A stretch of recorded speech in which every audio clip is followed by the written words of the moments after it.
kita sambut NMFC versus Semen Padang FC.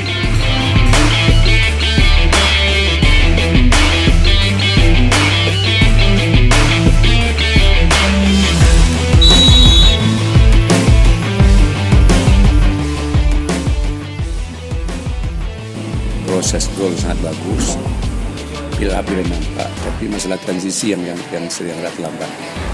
Ini yang perlu kita evaluasi. Saat kalah bola, lambat pressure orang sehingga lawan lebih bisa lompasir untuk counter kita berapa kali, 3 kali. Ya, ini yang perlu kita evaluasi ke depan.